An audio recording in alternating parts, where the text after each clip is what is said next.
예, 시청자 여러분 한 주 동안 잘 지내셨죠? 신유리입니다. 이해랍니다. 예, 올해 노동 문제, 일자리, 뭐 예를 들면 내가 어느 정도까지 일을 할 수 있느냐 하는 그런 문제, 뭐 이런 문제들이요. 사실 대부분 우리가 올해 아니 더 나아가서 장기적으로 노동시장이 어떻게 변하고 우리는 어떻게 준비해야 될까를 생각하는 거, 이거 우리 선택에 상당히 도움도 될 뿐만 아니라 우리의 계획을 세우는 데도 상당한 도움이 될 거라는 생각이 듭니다. 네, 맞아요. 말씀해 주신 것처럼 우리 사회의 근간이 되는 게 바로 이 부분일 텐데요. 오늘 이런 얘기 좀 나눠보도록 하겠습니다. 이정식 고용노동부 장관과 함께합니다. 안녕하십니까? 네, 안녕하십니까? 어서 오십시오. 예.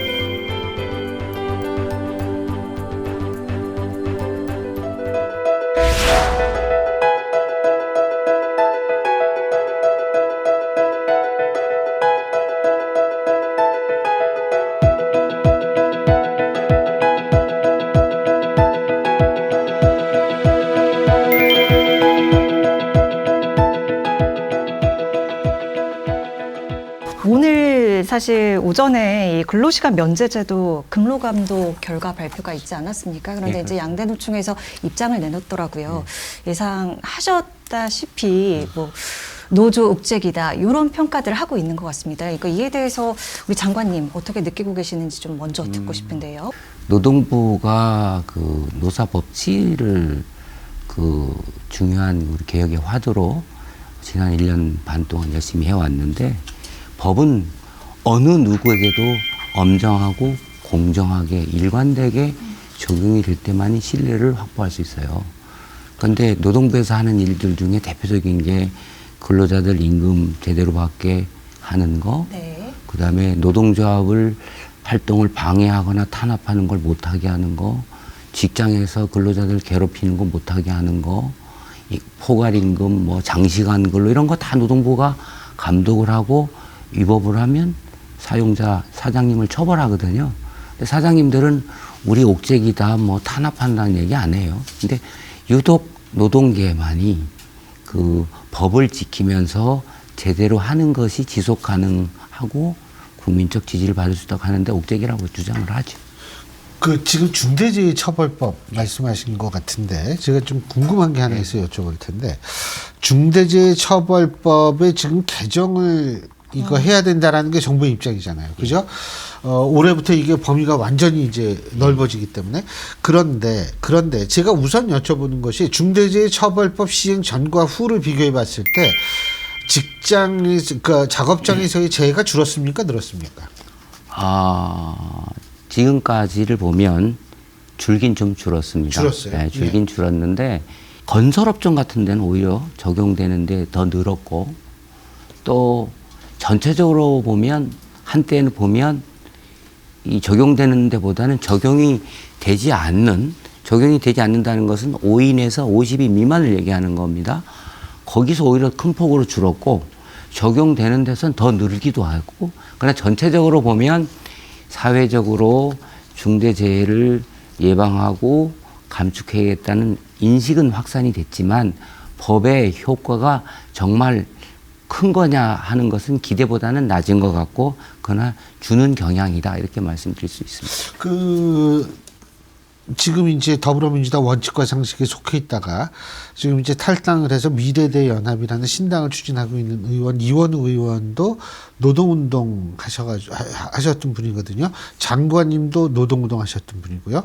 근데 더불어민주당 의원이었을 당시에 이원욱 의원만 중대재해처벌법을 반대했었거든요, 그때. 그러니까 노동계에서도 획일적인 시각을 갖고 있는 것은 아닌 것 같아요. 중대재해처벌법을 이렇게 보면은. 장관님 뭐 노동계하고 많이 접촉을 하시고 쭉 노동운동만 하셨던 분이니까 노동계 생각을 많이 들어주실 거 아니에요. 예, 우선 이원욱 의원 말씀하셨는데, 예, 그분은 이제 공개적으로 반대를 하셨던 것 같고, 제가 반대 투표를 했어요. 예, 공개적으로. 그런데 제가 여당, 야당 의원님들하고 이렇게 환경노동위원회에서 현안 관련해서 논의를 하거나 인사차 가서 얘기를 하게 되면 많은 분들이, 야당 의원들도 자기는 이런 법은 세계에 유례가 없다. 이거 입법하면 안 된다. 이게 기업하는 분들을 범죄인 취급하면서 처벌이 만능이다라는 이런 법을 만들면 법의 실효성도 없을 뿐만 아니라 부작용이 크다라고 해서 반대했다라고 비공식적으로는 저한테 얘기를 하세요.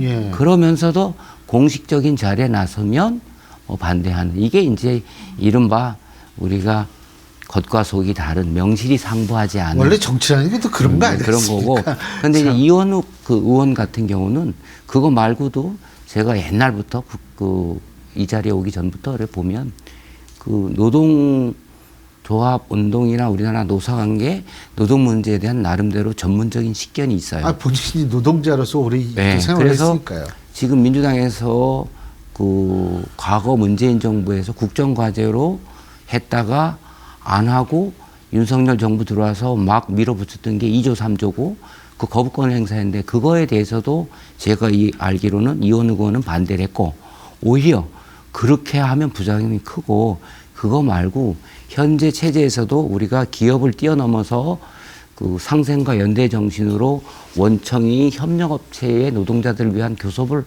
할 수도 있는 거고 조직도 할 수 있는 거고 그걸 우리가 초기업 단위 노조 또는 그게 뭐 산별 노조, 업종별 노조가 있는 거거든요. 그래서 그 이원우 의원 같은 경우는 그렇게 주장을 하시는데 굉장히 합리적이다 이렇게 생각을 하고요. 예. 그다음에 노동계 내에서도 지금 이 법에 대해서는 말은 못하지만 많은 분들이 문제가 있는 법이다. 이게 이제 상식적이고 그 합리적인 생각을 갖는 분들은 그렇게 얘기를 하는데 이게 우리 쪽 주장 뭐 이렇게 하다 보니까 그렇게 가는 부분이 많죠. 개정 가능성 아직은 굉장히 어렵게 보시는 지금 거죠? 현재 이제 개정에 대해서는 두 가지로 지금 말씀을 드릴 수가 있는 게 첫째는 당면한 금년 1월 27일 이후가 되면 50인 미만에서 5인까지 2년간 유예됐던 게 이제 전면 적용이 그렇죠. 되는데 이걸 어떻게 할 건가가 당면 과제고 보다 근본적으로는 이 법이 만들어진 이후에 시행령과 그 하위 병령이 만들어졌지만 여전히 근본적으로 문제점들이 있다. 이래서 이 법 통째로 한번 고민을 하자는 고민들이 있는 겁니다.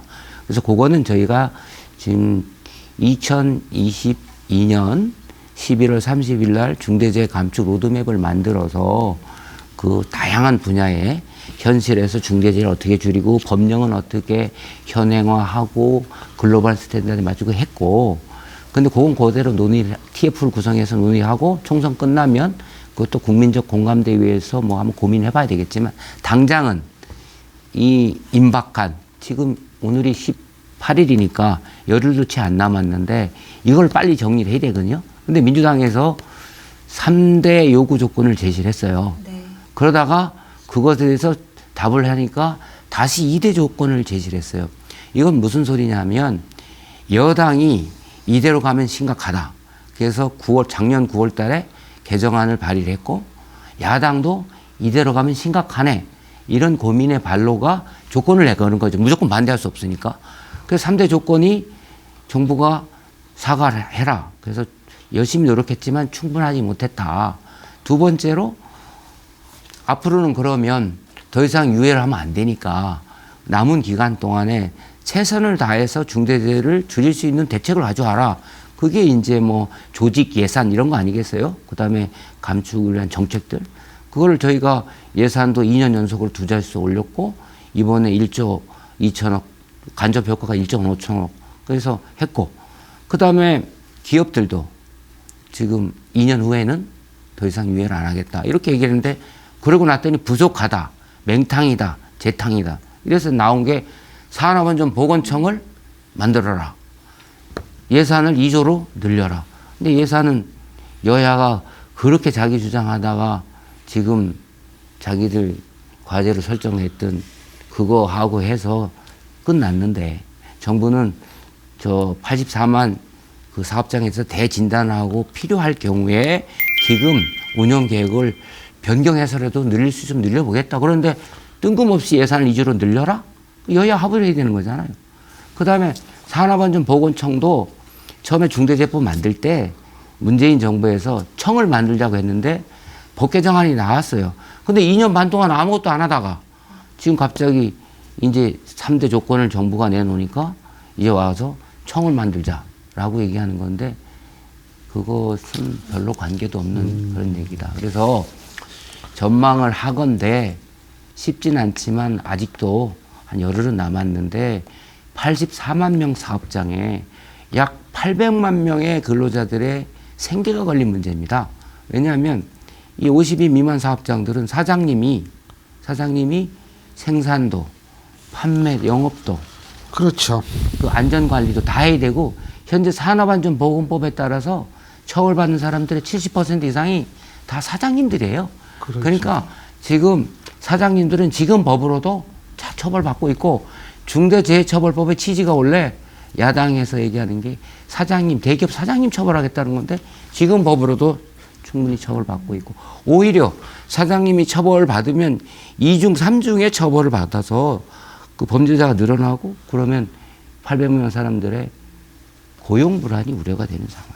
그래서 이런 것들을 감안한다면 남은 기간 동안 야당이 결단을 내려서 빨리 현장의 혼란을 없애야 된다고 생각을 합니다. 공감, 합의 이런 말씀을 하셔서 제가 뭐 사회적 대화 굉장히 중요하지 않습니까? 그리고 이제 노사정 대화 지속적으로 준비를 하고 계실 텐데 사실 이제 윤 정부가 강조했던 3대 개혁 중에 이 연금 개혁, 특히나 이 국민연금 부분에 있어서요. 노사정 대화 하시면 이거 의제로 혹시 설정이 됩니까? 연금 개혁을 왜 했냐면 이게 연금 재정이 펑크가 나잖아요.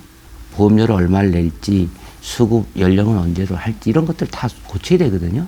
그건 이제 연금 개정 특위에서 이제 논의를 하는 거고 그런데 연금을 받는 기간 연령이 늘어질수록 그 사이에 일을 하면 연금을 안 받아도 되잖아요. 그래서 계속 일할 수 있게 하면 연금 문제가 해결될 수 있다. 그래서 노동개혁과 연금개혁이 연결되는 지점이 있고 그래서 저희들이 갖고 있는 정책 수단이 바로 퇴직연금이라는 거예요. 퇴직연금은 이제 지금 의무화되어 있지는 않지만 어쨌든 기업들이 퇴직금 대신에 연금으로 주게끔 하고 있는데 저희가 30인 미만 사업장에 지원을 해줘서 지금 어저께인가 아마 이대리도 나왔는데 언론에 크게 났어요. 그래서 중소기업이 많이 지금 퇴직연금에 가입을 하고 있어요. 이렇게 해서 이걸 가지고 국민연금을 보완해주는 그래서 국민연금 개혁과 노동개혁은 이런 식으로 연결되어 있는데 그건 거기서 논의해야 되는 거고 우리 경사노위에서는 노동에 특화해서 주로 그 노동기준과 관련된 제도의식 관행 그래서 근로기준 그다음에 집단적인 노사관계에 관한 노동조합과 관련된 거 이런 것들을 다루고요. 나중에 뭐 혹시 여유가 있으면 퇴직연금이라든가 이런 이중구조 개선을 위한 중소기업 지원, 그다음에 약자를 두텁게 보완 이런 것들을 해주면 그것은 연금개혁의 주체는 국회 여야의 그 연금개혁 특위지만 그걸 이렇게 보조하는 역할을 해서 그 논의를 촉진시킬 수가 있는 거고 사회적 대화는 이제 다양한 형태로 이루어지는데 지금 우리나라는 경제사회노동위원회라고 있는데 그게 이제 상설기구로 있기 때문에 사람들은 두 가지 그 생각들을 극단적으로 갖고 있어요. 하나는 사회적 대화가 없으면 아무것도 안 된다. 또 하나는 사회적 대화를 하겠다라고 하면 정부가 손 놓고 있는 거다. 이게 극단적인데 그렇지 않다. 그리고 두 번째는 사회적 대화는 경제사회노동위원회 가서 하는 것만 사회적 대화라고 하는데 국회 연금특위 하는 것도 사회적 대화고 최저임금위원회에서 하는 것도 사회적 대화고 사회적 대화가 뭐냐? 경제사회의 주체들, 이해관계자들을 불러서 정보를 공유하고 의견을 교환하고 협의하고 잘 되면 대타협, 합의하고 이런 게 사회적 합의입니다. 그래서 그렇게 정리하시면 연금은 저기서 사회적 대화를 하는 거고 저희는 이렇게 한다.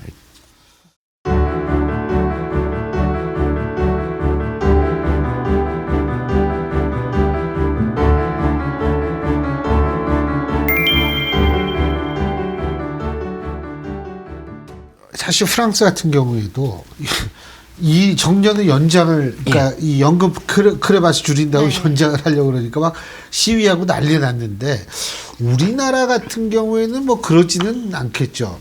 만일 정년 연장이 필요하다고 보십니까? 우리나라 같은 경우에도?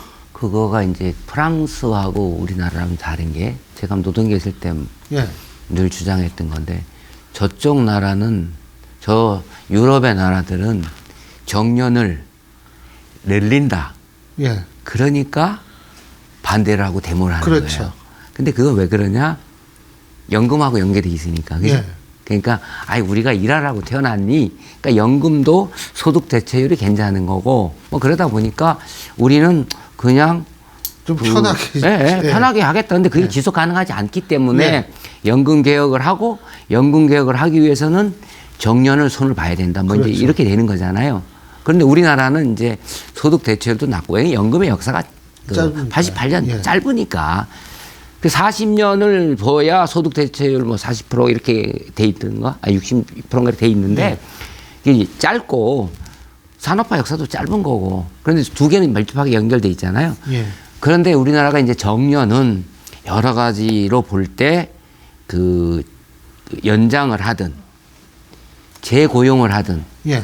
정년을 폐지하든 없애든 그래서 계속 일하게 할 필요성은 여러 가지로 커지고 있다. 왜냐하면 연금 수급 연령은 높아질 것이고 그다음에 우리가 생산 가능 인구가 자꾸 줄어들잖아요. 그런데 수명은 늘어나잖아요. 그러면 연금도 못 받고 그런데 현재 우리가 실태조사를 55세 이상 고령자를 해보니까 73세까지 일하고 싶다.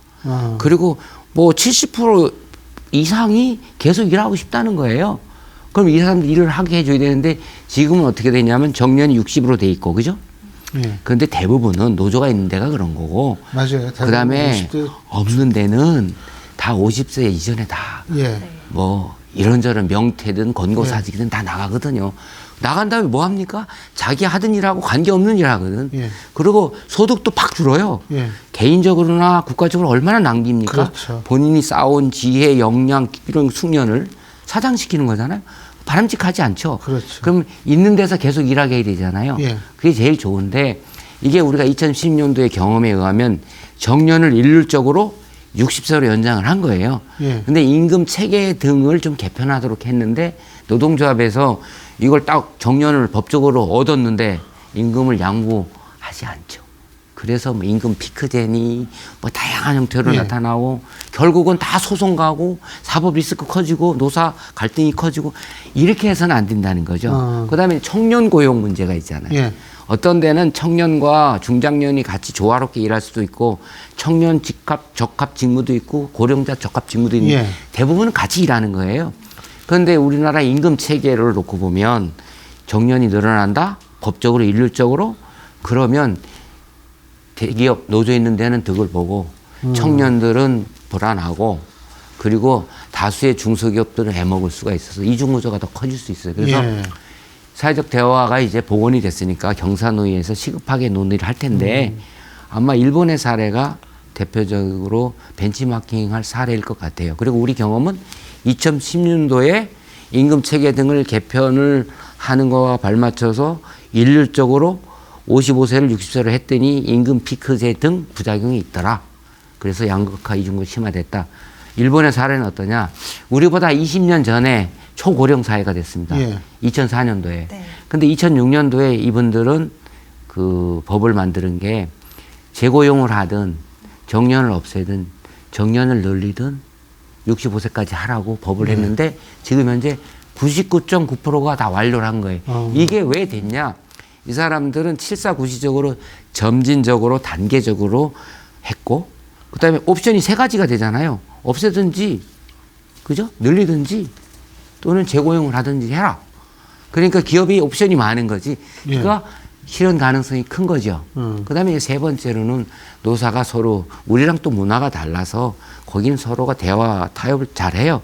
그래서 그 연착 요구를 한 거죠. 그래서 예. 그런 사례를 우리가 벤치마킹 한다면 사회적 대화를 통해서 좋은 그 해법이 나올 걸로 기대하고 있습니다. 말씀하신 이제 노동 개혁의 원년 조금 더 이제 속도가 붙을 그런 네. 시점이 아닐까 생각이 드는데요. 올해 꼭 이 부분은 가장 큰 의제로 설정하고 해 나가고 싶다. 이 말씀 좀 마지막으로 좀 들어보고 싶어요. 아 벌써 마지막이네.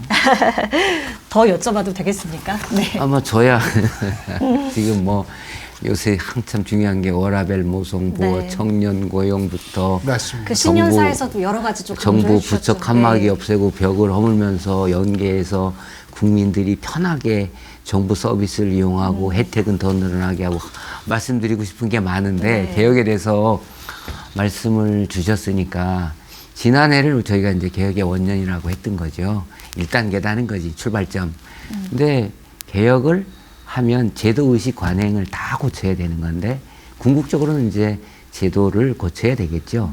근데 여러 가지 여건상 저희들이 볼 때는 이제 시간 단축이 굉장히 중요하다 그래서 처음에 바로 이제 정부 장관 취임하자마자 네. 2022년도에 6월 30일 날 이제 6월 23일이구나. 그때 노동시장 개편과 관련된 방향. 왜냐하면 근로시간하고 임금이 일하는 사람들에게서 핵심이거든요.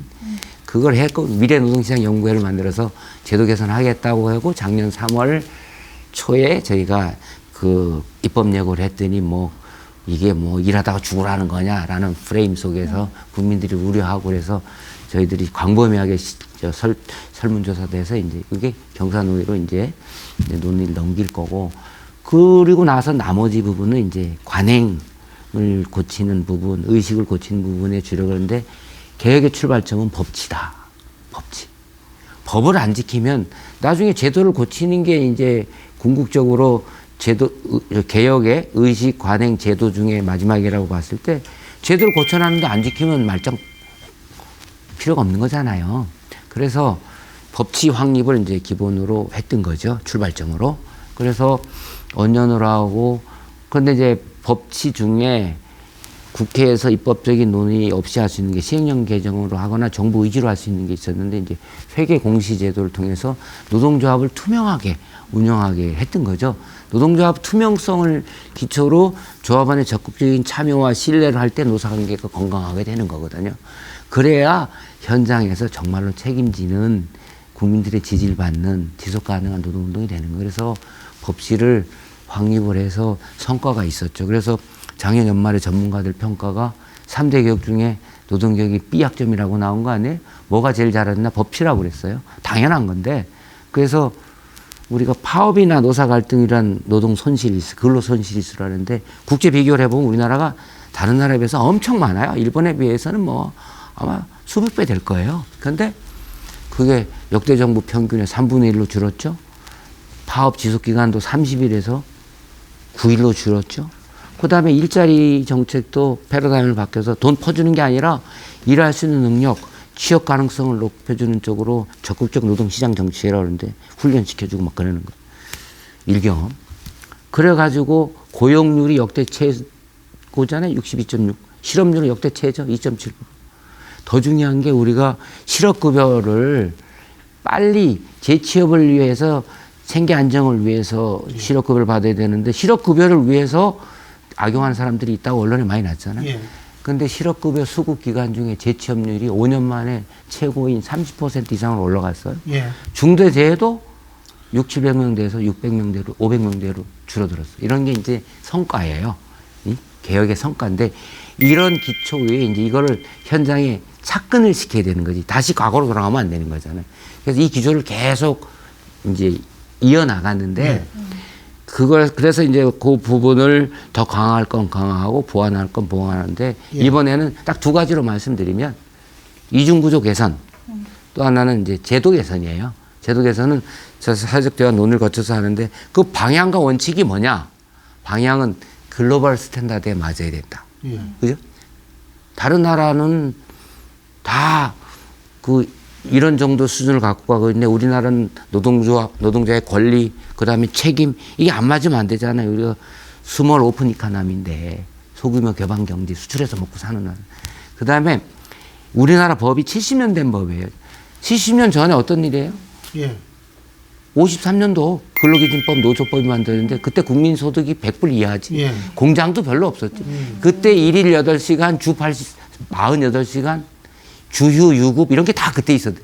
지금 국민소득, 산업구조, 국민의 의식 수준 다 달라졌잖아. 여기에 맞는 제도를 현대화해야 돼. 그리고 노사 간의 힘의 균형을 맞춰주고 그 내용은 뭐냐? 공정성, 안정성, 유연성, 그리고 안전한 일터 여기에 예. 맞춰서 저희들이 원년의 성과를 기초로 해서 나머지는 그 더 두텁게 할 거 하고 약자 보호 등 미진한 부분 그러니까 취약계층의 5인 미만 플랫폼 종사자 뭐 이런 사람들 예. 보채 그리고 제도 개선은 뭐 여러 가지 있는데 그런 것들은 아까 말씀드린 4가지 원칙 방향 하에서 사회적 대화를 통해서 하겠다 이렇게 말씀드렸습니다. 이게요. 네. 방송에서 제일 중요한 게 뭐냐면 전달력이에요. 근데 장관님이 말씀하시는 이 톤과 그리고 어려운 얘기를 거의 안 쓰시거든요. 그런 것들이 전달력이 너무 좋으셔가지고 얘기를 듣다 보니까 시간이 벌써 다 갔습니다. 오늘 아마 우리 시청자 여러분들도 여러 가지로 생각할 측면이 많아진 것 같습니다. 앞으로 어쨌든 어떻게 굴러갈지 저희가 한번 스스로 판단하는 그런 시간이 됐기를 바라겠습니다. 오늘 말씀 잘 들었습니다. 고맙습니다. 네, 감사합니다. 예, 여러분이 이제 우리 장관님의 말씀을 들으시면서 각자가 판단을 하신 건 각자의 판단입니다. 그 판단과 여러분의 장기적 계획 이런 거 세우실 때 여러분 좀 도움이 되셨기를 바랄 뿐입니다. 우리가 계획을 못 세우는 사회가 가장 슬픈 사회입니다. 그런 계획을 못 세우는 사회, 우리나라가 사실 굉장히 불투명 사회였었는데 좀 앞으로 계속 좀 투명한 사회, 그래서 계획을 세울 수 있는 사회가 됐으면 좋겠고요. 오늘이 바로 그런 하나의 기초, 이런 것들이 됐으면 좋겠다는 마음입니다. 네, 저희는 다음 시간에 인사드리겠습니다. 함께해 주신 여러분 고맙습니다. 고맙습니다.